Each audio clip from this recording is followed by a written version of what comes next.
അക്കാഡമിയുടെ online ക്ലാസ്സിലേക്ക് സ്വാഗതം. നമ്മൾ കഴിഞ്ഞ ക്ലാസ്സിൽ ഡിസ്കസ് ചെയ്തത് റൗൾട്ട്സ് ലോ ആണ് ഡിസ്കസ് ചെയ്തത് ലാസ്റ്റ്. അപ്പോൾ റൗൾട്ട്സ് ലോ നമുക്കറിയാം, ഒരു സൊല്യൂഷന്റെ ടോട്ടൽ വേപ്പർ പ്രഷർ കാൽക്കുലേറ്റ് ചെയ്യാനാണ് നമ്മൾ റൗൾട്ട്സ് ലോ യൂസ് ചെയ്യുന്നത്. അപ്പോൾ നമ്മൾ കഴിഞ്ഞ ക്ലാസ്സിൽ റൗൾട്ട്സ് ലോ അനുസരിച്ച് എന്താ പഠിച്ചത്?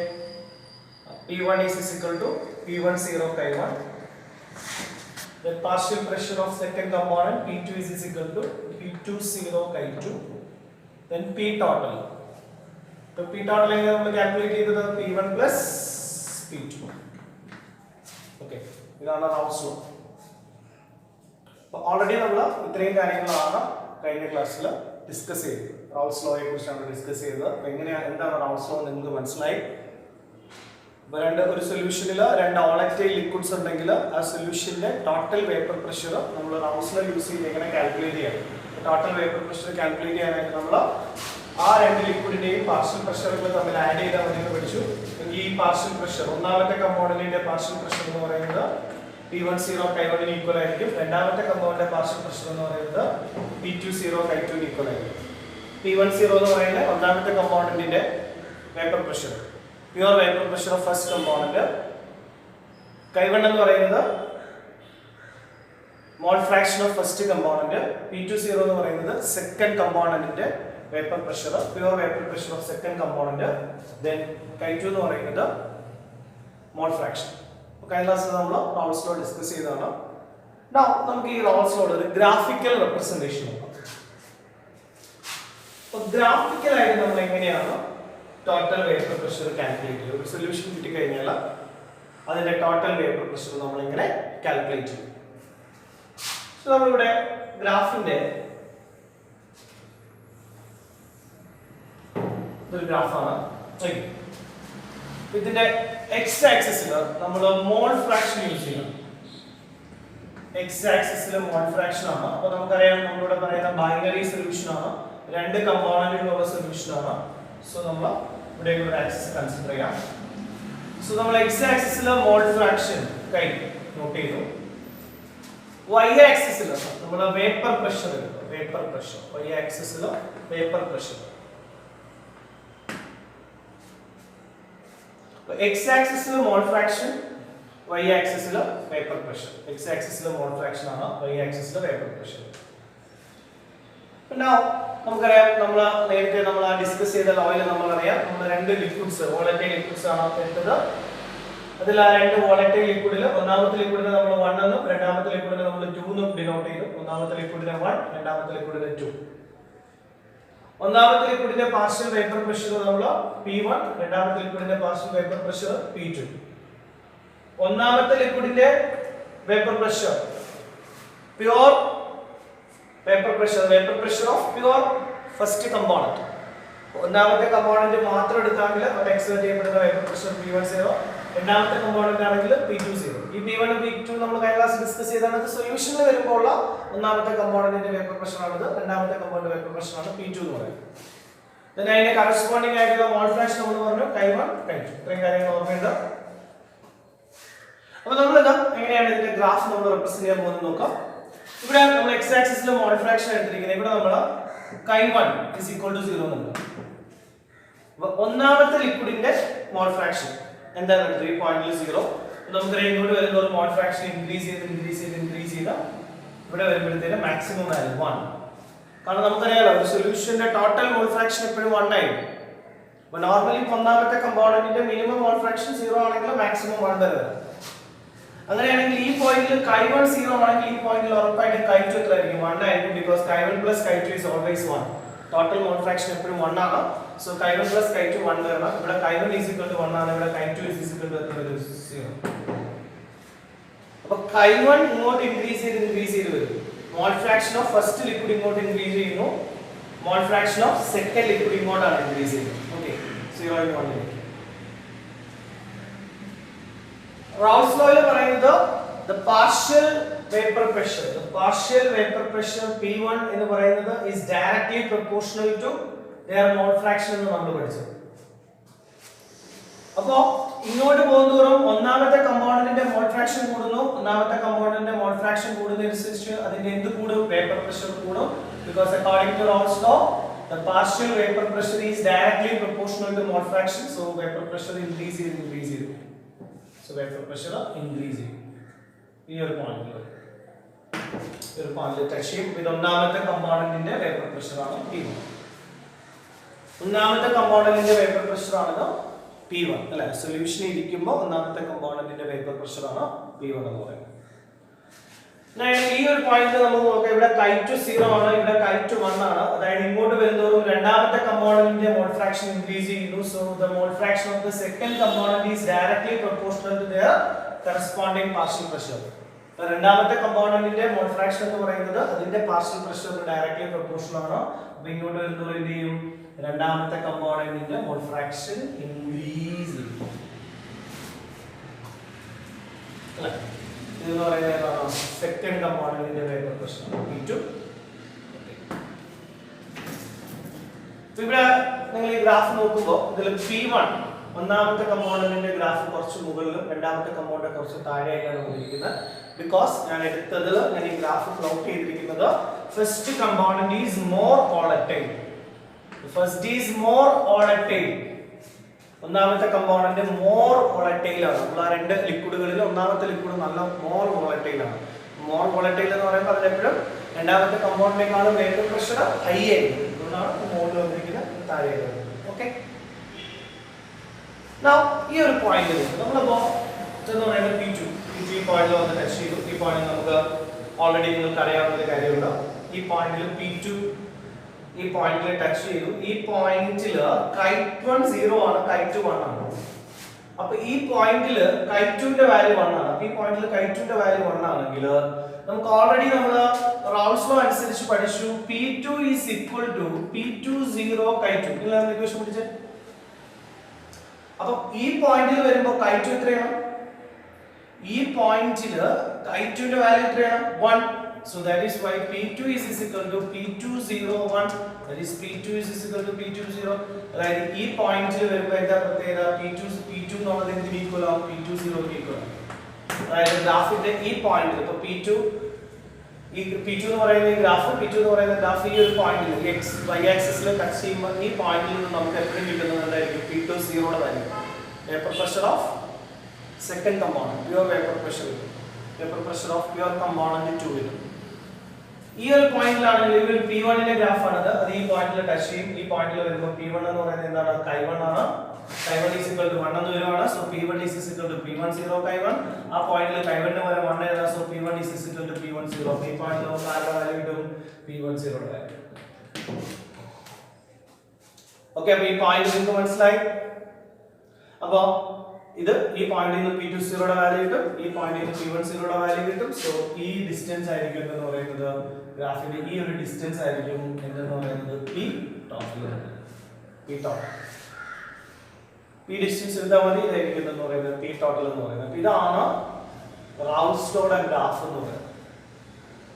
അതായത് ഒരു റൗൾസ് ലോ ഒബേ ചെയ്യുന്ന സൊല്യൂഷൻസിന്റെ കേസിൽ റൗൾസ് ലോ ഒബേ ചെയ്യുന്ന ഒരു സൊല്യൂഷന്റെ കേസിൽ നിങ്ങൾ അതിൽ വരുന്ന കമ്പോണന്റുകളുടെ മോൾ ഫ്രാക്ഷനെ അതിന്റെ വേപ്പർ പ്രഷറിന് അഗെയിൻസ്റ്റ് ആയിട്ട് പ്ലോട്ട് ചെയ്യുമ്പോൾ നിങ്ങൾക്ക് കിട്ടുന്ന ഗ്രാഫാണ്. ഈ ഓരോ ഗ്രാഫിന്റെയും ഓരോ പോയിന്റിൽ നിന്ന് ഏതൊക്കെ വാല്യൂസ് കിട്ടും ഞാൻ ഓൾറെഡി പറഞ്ഞു.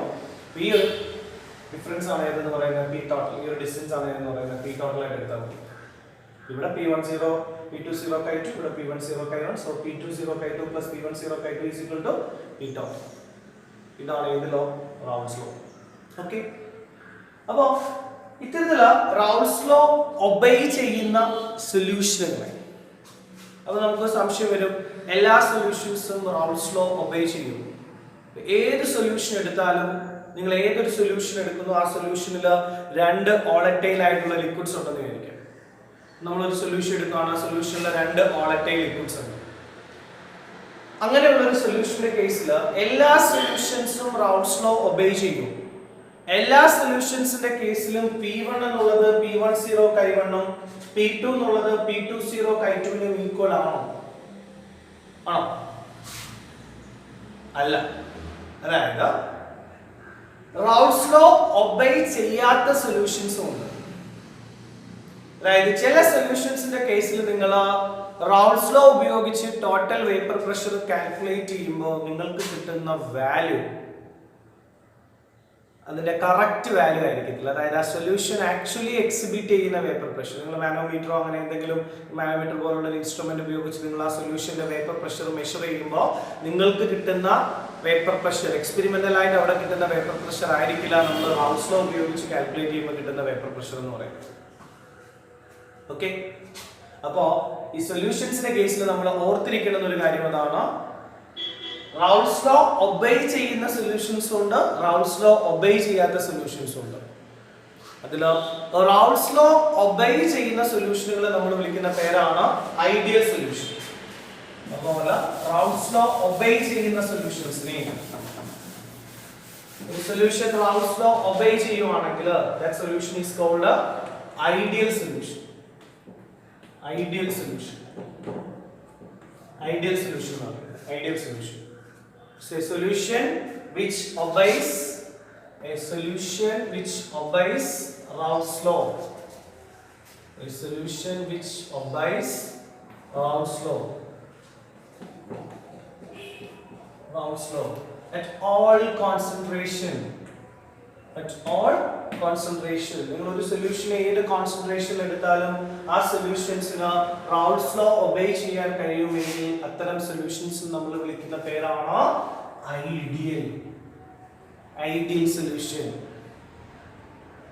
ഓക്കെ, അപ്പോൾ റൗൾസ് ലോ ഒബേ ചെയ്യാന്ന് പറഞ്ഞാൽ ഒരു സൊല്യൂഷൻ റൗൾസ് ലോ ഒബേ ചെയ്യാന്ന് പറഞ്ഞു കഴിഞ്ഞാൽ നമുക്കറിയാം റൗൾസ് ലോ ഒബേ ചെയ്യാന്ന് പറഞ്ഞാൽ ഫോർ എക്സാമ്പിൾ നമ്മൾ ഒരു കണ്ടെയ്നറിൽ ഒരു ക്ലോസ്ഡ് ആയിട്ടുള്ള കണ്ടെയ്നറിൽ ഞാൻ രണ്ട് ഗ്യാസ് എടുക്കാന്ന് വെച്ചു. ഫോർ എക്സാമ്പിൾ ഞാൻ ഇവിടെ രണ്ട് ഓളറ്റൈൽ ലിക്വിഡ് എടുക്കാന്ന് വെച്ചു. ഓളറ്റൈൽ ലിക്വിഡ് ആണ്, ക്ലോറോഫോം എടുക്കുന്നു. ആൻഡ് ഓൾസോ ഞാൻ ഡൈക്ലോറോമീഥേൻ ഇങ്ങനെ രണ്ട് ലിക്വിഡ്സ് ഓളറ്റൈൽ ലിക്വിഡ്സ് എടുത്തിരിക്കുകയാണ്. അപ്പൊ ഈ രണ്ട് ഓളറ്റൈൽ ലിക്വിഡുകളും കൂടെ എന്ത് വേപ്പറൈസ് ചെയ്തിട്ട് ഈ കണ്ടെയ്നറിൽ അനുഭവപ്പെടുന്ന ടോട്ടൽ വേപ്പർ പ്രഷർ എനിക്ക് കാൽക്കുലേറ്റ് ചെയ്യണം. അപ്പൊ എനിക്കറിയാം ഇവിടുത്തെ ടോട്ടൽ വേപ്പർ പ്രഷർ കാൽക്കുലേറ്റ് ചെയ്യണമെങ്കിൽ ഞാൻ എന്ത് ചെയ്താൽ മതി, ഈ ക്ലോറോഫോമിന്റെ പാർഷ്യൽ വേപ്പർ പ്രഷറിനെ ഡൈക്ലോറോമീഥേന്റെ പാർഷ്യൽ വേപ്പർ പ്രഷർ കൂടെ എന്ത് ചെയ്താൽ മതി, ആഡ് ചെയ്താൽ മതി. അപ്പൊ എനിക്ക് ഇവിടുത്തെ ടോട്ടൽ വേപ്പർ പ്രഷർ കിട്ടണമെങ്കിൽ partial vapour pressure of chloroform plus partial vapour pressure of dichloromethane എടുത്താൽ പോരെ മതി. അപ്പോൾ റൗൾസ് ലോയിൽ പറയുന്നത് അങ്ങനെയാണെങ്കിൽ നിങ്ങൾക്ക് എന്ത് ചെയ്യാം, അക്കോർഡിംഗ് ടു റൗൾസ് ലോ ഈ സൊല്യൂഷൻ റൗൾസ് ലോ ഒബേ ചെയ്യുന്ന ഒരു സൊല്യൂഷൻ ആണെങ്കിൽ എനിക്ക് ക്ലോറോഫോമിന്റെ പാർഷ്യൽ വേപ്പർ പ്രഷർ എന്നുള്ളത് എന്തിന് ഈക്വൽ ആയിരിക്കും, ക്ലോറോഫോമിന്റെ പാർഷ്യൽ വേപ്പർ പ്രഷർ എന്നുള്ളത് എന്തിന് ഈക്വൽ ആയിരിക്കും, പ്യുവർ ക്ലോറോഫോമിന്റെ വേപ്പർ പ്രഷർ ഇൻറ്റു അതിന്റെ മോൾ ഫ്രാക്ഷൻ ആയിരിക്കും. ഡൈക്ലോറോമീഥേന്റെ പാർഷ്യൽ വേപ്പർ പ്രഷർ എന്ന് പറയുന്നത് എന്തായിരിക്കും, the vapor pressure of pure dichloromethane മാത്രം എടുക്കുമ്പോൾ ഉള്ള വേപ്പർ പ്രഷർ ഇൻറ്റു എന്തായിരിക്കും, അതിന്റെ മോൾ ഫ്രാക്ഷൻ ആയിരിക്കും അല്ലേ. ഇതാണ് റൗൾസ് ലോ. അപ്പോൾ ഇത്തരത്തിലുള്ള റൗൾസ് ലോ ഒബേ ചെയ്യുന്ന സൊല്യൂഷൻസിനെയാണ് ഞാൻ എന്ത് വിളിക്കുന്നത്, ഐഡിയൽ സൊല്യൂഷൻ എന്ന് വിളിക്കുന്നത്. അപ്പോൾ ഒരു ഐഡിയൽ സൊല്യൂഷന്റെ കേസിൽ നിങ്ങൾ ശ്രദ്ധിക്കുക, ഒരു ഐഡിയൽ സൊല്യൂഷന്റെ കേസിൽ പാർഷ്യൽ പ്രഷർ P1 എന്നുള്ളത് ഈക്വൽ ആയിരിക്കും P10 K1 ആയിരിക്കും. ഒരു സൊല്യൂഷൻ ഐഡിയൽ ആണെങ്കിൽ അതിൽ വരുന്ന ഒന്നാമത്തെ കമ്പോണന്റിന്റെ പാർഷ്യൽ വേപ്പർ പ്രഷർ എന്നുള്ളത് P10 K1 ഈക്വൽ ആയിരിക്കും. P2 എന്ന് പറയുന്നത് P20 K2 ഈക്വൽ ആയിരിക്കും. P2 K2 ആയിരിക്കും. അങ്ങനെയാണെങ്കിൽ P ടോട്ടൽ എന്നുള്ളത് P1 P2 എന്ന് പറയുന്നത് ഇതേമാതിരി P10 K1 P20 K2 ആയിരിക്കും അല്ലേ. ഇങ്ങനെയുള്ള സൊല്യൂഷൻസ് ആണ് നമ്മൾ എന്ത് വിളിക്കുന്നത്, റൗൾസ് ലോ. ഇത്തരം സൊല്യൂഷനുകളെയാണ് നമ്മൾ റൗൾസ് ലോ എന്ന് വിളിക്കുന്നത് അല്ലേ. ഇനി ഒരു ഐഡിയൽ സൊല്യൂഷൻസിന്റെ അടുത്തൊരു പ്രോപ്പർട്ടി ഞാൻ പറയണം. ഒരു ഐഡിയൽ സൊല്യൂഷൻ ആണെങ്കിൽ the delta H mix is equal to എത്ര ആയിരിക്കും, 0 ആയിരിക്കും. എന്താണ് ഡെൽറ്റ എച്ച് മിക്സ്? നമുക്കറിയാം ഒരു സൊല്യൂഷൻ ഫോം ചെയ്യണമെങ്കിൽ നമ്മൾ എന്ത് ചെയ്യണം, ഒരു സൊല്യൂട്ടും ഒരു സോൾവെന്റും കൂടെ മിക്സ് ചെയ്യും. ഒരു സൊല്യൂട്ടും ഒരു സോൾവെന്റും കൂടെ മിക്സ് ചെയ്യുമ്പോഴാണ് നമുക്ക് എന്ത് ഫോം ചെയ്യുന്നത്, ഒരു സൊല്യൂഷൻ ഫോം ചെയ്യുന്നത്. സൊല്യൂട്ടും സോൾവെന്റും കൂടെ മിക്സ് ചെയ്യുമ്പോഴാണ് നമുക്കൊരു സൊല്യൂഷൻ ഫോം ചെയ്യുന്നത് ആണോ. അപ്പോൾ നമ്മൾ അതാണ് ഈ മിക്സ് കൊണ്ട് ഉദ്ദേശിക്കുന്നത്. മിക്സ് മീൻസ് സൊല്യൂട്ടിനെ സോൾവെന്റിലും കൂടെ മിക്സ് ചെയ്യുക. അപ്പോൾ സൊല്യൂട്ട് സോൾവെന്റും കൂടെ മിക്സ് ചെയ്യുന്ന സമയത്ത് നമ്മൾ കഴിഞ്ഞ മുമ്പത്തെ ക്ലാസ്സുകളിൽ പറഞ്ഞതാണ് അല്ലേ, എനർജി എന്ത് ചെയ്യാം, ഹീറ്റ് എന്ത് ചെയ്യാം, റിലീസ് ചെയ്യാം. The process may be exothermic, ചിലപ്പോൾ ഹീറ്റിന് എന്ത് ചെയ്യാം, അബ്സോർബ് ചെയ്യാം. ബട്ട് നിങ്ങൾ ഫോം ചെയ്യുന്ന സൊല്യൂഷൻ ഐഡിയൽ സൊല്യൂഷൻ ആണെങ്കിൽ, നിങ്ങൾ എടുക്കുന്ന സൊല്യൂഷൻ ഐഡിയൽ സൊല്യൂഷൻ ആണെങ്കിൽ, ഐഡിയൽ ഒരു രണ്ട് ലിക്വിഡുകൾ തമ്മിൽ ആഡ് ചെയ്യുമ്പോൾ നിങ്ങൾക്ക് കിട്ടുന്ന സൊല്യൂഷൻ ഒരു ഐഡിയൽ സൊല്യൂഷൻ ആണെങ്കിൽ, അതിന്റെ ആ സൊല്യൂഷന്റെ കേസിൽ ഡെൽറ്റ എച്ച് എന്നുള്ളത് 0 ആയിരിക്കും എന്ന് പറഞ്ഞാൽ ആ ലിക്വിഡുകൾ തമ്മിൽ മിക്സ് ചെയ്ത് സൊല്യൂഷൻ ഫോം ചെയ്യുന്ന സമയത്ത് എന്ത് ചെയ്യില്ല, ഹീറ്റ് റിലീസ് ചെയ്യത്തില്ല, ഹീറ്റ് അബ്സോർബ് ചെയ്യത്തില്ല. ഹീറ്റിനെ റിലീസ് ചെയ്യാനോ ഹീറ്റിനെ അബ്സോർബ് ചെയ്യാനോ കഴിയില്ല. നമുക്ക് ഹീറ്റിനെ റിലീസ് ചെയ്യാനോ ഹീറ്റിനെ അബ്സോർബ് ചെയ്യാനോ കഴിയില്ല. അതായത് delta H mix is equal to എന്ന് വരും, delta H mix equal to എന്ന് വരും 0. Very important. So in the case of an ideal solution, the heat is not released or absorbed, heat change 0 ആയിരിക്കും. And also for an ideal solution the delta V mix equal to 0. Ideal solution കേസിൽ എപ്പോഴും എന്തായിരിക്കും, delta V mix എന്നുള്ളത് എന്തായിരിക്കും, 0 ആയിരിക്കും. delta V mix 0 ആയിരിക്കും. delta V mix 0 ആണെന്ന് പറഞ്ഞാൽ എന്താണ്, ഒരു ഐഡിയൽ സൊല്യൂഷൻ ഫോം ചെയ്യുന്ന സമയത്ത് വോളിയം ചേഞ്ച് 0 ആണെന്ന്. വോളിയം ചേഞ്ച് 0 ആണെന്ന് പറഞ്ഞാൽ സൊല്യൂട്ടിന്റെ വോളിയവും സോൾവെന്റിന്റെ വോളിയവും കൂടെ കൂട്ടുമ്പോൾ നമുക്ക് എന്തിന്റെ വോളിയം കിട്ടും, സൊല്യൂഷന്റെ വോളിയം കിട്ടും. ഐഡിയൽ സൊല്യൂഷന്റെ കേസിൽ അങ്ങനെയാണ്, സൊല്യൂട്ടിന്റെ വോളിയം പ്ലസ് സോൾവെന്റിന്റെ വോളിയം എന്ന് പറയുന്നത് സൊല്യൂഷന്റെ വോളിയം ആയിരിക്കും. ഫോർ എക്സാമ്പിൾ, നിങ്ങൾ ഒരു ഐഡിയൽ സൊല്യൂഷൻ ഫോം ചെയ്യുന്ന സമയത്ത് ഇപ്പം 10 ലിറ്റർ എയും ഒരു 20 ലിറ്റർ ബിയും കൂടെ മിക്സ് ചെയ്തു. അപ്പോൾ കൂടിയ അളവിലുള്ള സോൾവെന്റ്, ഇത് സോൾവെന്റ്, ഇത് സൊല്യൂട്ട്. അപ്പോൾ എയും ബിയും കൂടെ മിക്സ് ചെയ്തപ്പോൾ നിങ്ങൾക്ക് കിട്ടിയ സൊല്യൂഷൻ ഐഡിയൽ ആണെങ്കിൽ ഉറപ്പായിട്ട് നിങ്ങൾക്ക് കിട്ടുന്നത് 30 ലിറ്റർ ആയിരിക്കും. 30 ലിറ്റർ സൊല്യൂഷൻ കിട്ടും. അപ്പോൾ സൊല്യൂട്ടിന്റെ വോളിയം സോൾവെന്റിന്റെ വോളിയം കൂടെ കിട്ടുമ്പോൾ എന്ത് കിട്ടും, സൊല്യൂഷന്റെ വോളിയം കിട്ടും. എന്ന് പറഞ്ഞാൽ ഈ പ്രോസസ്സിൽ വോളിയം ചേഞ്ച് എത്രയാണെന്ന് വെച്ചാൽ സൊല്യൂഷൻ മൊത്തത്തിൽ 30 ഉണ്ട്, ആഡ് ചെയ്തത് 30 ആണ്. 30 - 30 0 ഇല്ല, വോളിയം ചേഞ്ച് ഇല്ല. ഐഡിയൽ സൊല്യൂഷന്റെ പ്രത്യേകതയാണ്, ഐഡിയൽ സൊല്യൂഷന്റെ കേസിൽ ഡെൽറ്റ എച്ച് മിക്സ് 0 ആയിരിക്കും, ഡെൽറ്റ വി മിക്സ് എന്തായിരിക്കും, 0 ആയിരിക്കും. ഓക്കെ, ഇനി അടുത്തൊരു ഇമ്പോർട്ടന്റ് ആയിട്ട് ഓർത്തിരിക്കുന്ന ഒരു കാര്യം എന്ന് പറയുന്നത്, ഐഡിയൽ സൊല്യൂഷന്റെ കേസിൽ ഡെൽറ്റ ജി എന്തായിരിക്കും, നെഗറ്റീവ് ആയിരിക്കും. ഡെൽറ്റ ജി നെഗറ്റീവ് ആയിരിക്കും. ഡെൽറ്റ ജി നെഗറ്റീവ് ആണെന്ന് പറഞ്ഞു കഴിഞ്ഞാൽ നിങ്ങളുടെ എക്സ്ട്രാക്ട് ചെയ്യില്ല, ഞാൻ അല്ലാതെ അഡീഷണൽ ആയിട്ട് പറഞ്ഞേ ഉള്ളൂ. ഡെൽറ്റ ജി കഴിഞ്ഞ വർഷം നിങ്ങൾ പഠിച്ചതാണ്, ഫ്രീ എനർജി ചേഞ്ച്. അപ്പോൾ ഒരു സൊല്യൂട്ട് സോൾവെന്റ് കൂടെ മിക്സ് ചെയ്ത് സൊല്യൂഷൻ ഫോം ചെയ്യുന്ന പ്രോസസ്സ് എന്നുള്ളത് സ്പോണ്ടേനിയസ് പ്രോസസ്സാണ്. ഒരു സ്പോണ്ടേനിയസ് ആയി നടക്കുന്ന പ്രോസസ്സ് ആയതുകൊണ്ട് അതിനകത്ത് ഡെൽറ്റ ജിയുടെ വാല്യൂ എപ്പോഴും എന്തായിരിക്കും, നെഗറ്റീവ് ആയിരിക്കും. നമ്മുടെ എക്സ്ട്രാക്ട് ഇല്ല, ഞാൻ പറഞ്ഞേ ഉള്ളൂ. ഈ രണ്ട് പോയിന്റാണ് എക്സ്ട്രാക്ട് ഉള്ളത്, അത് നന്നായിട്ട് നോക്കുക. ഇനി ഏറ്റവും ഇമ്പോർട്ടന്റ് ആയിട്ട് കൊടുത്തിരിക്കുന്ന ഒരു കാര്യം, ഒരു ഐഡിയൽ സൊല്യൂഷന്റെ കേസിൽ AA or BB attractive force, AA or BB attractive force, AA or BB attractive force will be equal to AB attractive force എന്നാണ്. AA അല്ലെങ്കിൽ BB attractive force എന്ന് പറയുന്നത് AB attractive forceന് ഈക്വൽ ആയിരിക്കും. എന്താണ് AA എന്ന് ഉദ്ദേശിക്കുന്നത്, എന്താണെന്ന് വെച്ച് കഴിഞ്ഞാൽ സൊല്യൂട്ട് അട്രാക്ഷൻ. ബി സോൾവെന്റ് ആണ് നേരിടുന്നത്, ബി സോൾവെന്റ് ആണ്. Solvent attraction will be equal to the solute solvent attraction. അതായത് സൊല്യൂട്ടിന്റെ മോളിക്യൂളുകൾക്കിടയിൽ വരുന്ന അട്രാക്റ്റീവ് ഫോഴ്സും ഓർ സോൾവെന്റുകൾക്കിടയിൽ വരുന്ന അട്രാക്റ്റീവ് ഫോഴ്സ് സൊല്യൂട്ടും സോൾവെന്റും തമ്മിലുള്ള അട്രാക്റ്റീവ് ഫോഴ്സിന് എന്തായിരിക്കും, ഈക്വൽ ആയിരിക്കും in the case of an ideal solution. അപ്പോൾ നിങ്ങൾക്ക് മനസ്സിലായി എപ്പോഴാണ് ഒരു ഐഡിയൽ സൊല്യൂഷൻ ഫോം ചെയ്യുന്നത്. എപ്പോഴാണ് ഒരു ഐഡിയൽ സൊല്യൂഷൻ ഫോം ചെയ്യുന്നത്, സൊല്യൂട്ടിനും സൊല്യൂട്ടിനും ഇടയിലുള്ള അട്രാക്ഷനും ഓർ സോൾവെന്റിനും സോൾവെന്റിനും ഇടയിലുള്ള attraction solute solvent attraction equal ആയിട്ട് വരുമ്പോഴാണ് എന്ത് ഫോം ചെയ്യുന്നത്, ഒരു ഐഡിയൽ സൊല്യൂഷൻ ഫോം ചെയ്യുന്നത്. ഇപ്പോൾ ഞാൻ ഒരു ഐഡിയൽ സൊല്യൂഷൻ നമ്മളിപ്പോൾ എക്സാമ്പിൾ ആയിട്ട് ഞാൻ ഒരു ഐഡിയൽ സൊല്യൂഷൻ എക്സാമ്പിൾ പറയണം, ശ്രദ്ധിക്കാം. ഇപ്പോൾ നമ്മളൊരു ഐഡിയൽ സൊല്യൂഷൻ എക്സാമ്പിൾ പറയും. ഞാനൊരു ഐഡിയൽ സൊല്യൂഷൻ എക്സാമ്പിൾ ആയിട്ട് പറയുകയാണെങ്കിൽ ഹെക്സൈൻ ഹെപ്റ്റൈൻ, നോർമൽ ഹെക്സൈൻ അറിയത്തില്ല, ഹെക്സൈൻ ലോങ് ചെയിൻ ആയിട്ടുള്ള hexyne and heptyne, hexyne plus heptyne, hexyne and heptyne. ആ പേര് നിങ്ങൾ അത് നോക്കുമ്പോൾ തന്നെ അറിയാം ഹെക്സൈനും ഹെപ്റ്റൈനും തമ്മിലുള്ള ഡിഫറൻസ് എന്താണ്. ഒരു CH2 മാത്രം ഡിഫറൻസ് ആണുള്ളത് ഹെക്സൈനും ഹെപ്റ്റൈനും തമ്മിൽ. അപ്പൊ അതുകൊണ്ട് തന്നെ നിങ്ങൾ ആ ഹെക്സൈന്റെ മോളിക്യൂളിനിടയിൽ വരുന്ന അട്രാക്റ്റീവ് ഫോഴ്സും ഓർ ഹെപ്റ്റൈൻ മോളിക്യൂൾസിനിടയിൽ വരുന്ന അട്രാക്റ്റീവ് ഫോഴ്സും ഹെക്സൈനും ഹെപ്റ്റൈനും കൂടെ ഫോം ചെയ്യുമ്പോൾ നിങ്ങൾക്ക് കിട്ടുന്ന സൊല്യൂഷൻ, ഹെക്സൈനും ഹെപ്റ്റൈനും കൂടെ ചേർന്ന ഒരു സൊല്യൂഷൻ കിട്ടുമല്ലോ. ആ സൊല്യൂഷനിൽ എന്താ വരും? ഹെക്സൈനും ഹെപ്റ്റൈനും ഇടയിൽ ഒരു അട്രാക്റ്റീവ് ഫോഴ്സ് വരും. അപ്പൊ ആദ്യം നിങ്ങൾ ഇവിടെ ഫോർ എക്സാമ്പിൾ ഇപ്പൊ ഹെക്സൈൻ മോളിക്യൂൾ എടുക്കും. ഇപ്പൊ ഹെക്സൈന്റെ മോളിക്യൂൾ എടുക്കും. ഇപ്പൊ ഫോർ എക്സാമ്പിൾ ആയിട്ട് പറയാം C6H14, ഇതാണ് ഹെക്സൈൻ എന്ന് പറയുന്നത്. C6H14 hexyne. അപ്പോൾ നിങ്ങൾ ഹെക്സൈൻ മാത്രം എടുക്കുകയാണെങ്കിൽ സ്വാഭാവികമായിട്ടും അവിടെ എന്ത് വരും? ഒരു ഹെക്സൈൻ മോളിക്യൂൾ എടുക്കുകയാണെങ്കിൽ ഹെക്സൈനും ഹെക്സൈൻ മോളിക്യൂൾസിന് ഇടയിൽ ഒരു അട്രാക്റ്റീവ് ഫോഴ്സ് ഉണ്ടാവും. അവർക്കിടയിൽ ഒരു അട്രാക്റ്റീവ് ഫോഴ്സ് ഉണ്ടായിരിക്കും. മോളിക്യൂൾസിന് ഇടയിൽ ഒരു ഇന്റർ മോളിക്കുലർ അട്രാക്റ്റീവ് ഫോഴ്സ് ഉണ്ടാവും. H14 ആണ് അട്രാക്റ്റീവ് ഫോഴ്സ് ഉണ്ടാവും. അറ്റ് ദ സെയിം ടൈം നമ്മൾ ഹെപ്റ്റൈൻ എടുക്കാന്ന് വെച്ചു. ഹെപ്റ്റൈൻ ആകുമ്പോൾ എന്താ വരുന്നത്? C7H16 അല്ലേ? അപ്പോൾ നമ്മൾ ഹെപ്റ്റൈൻ മോളിക്യൂൾ എടുക്കുകയാണെങ്കിൽ ഹെപ്റ്റൈന്റെ മോളിക്യൂളിനിടയിൽ ഉണ്ടാവും ഒരു അട്രാക്റ്റീവ് ഫോഴ്സ് ഉണ്ടാവും. ഹെപ്റ്റൈൻ മോളിക്യൂൾസിന് ഇടയിൽ ഒരു attractive force, Inter molecular attractive force ഉണ്ടാവും.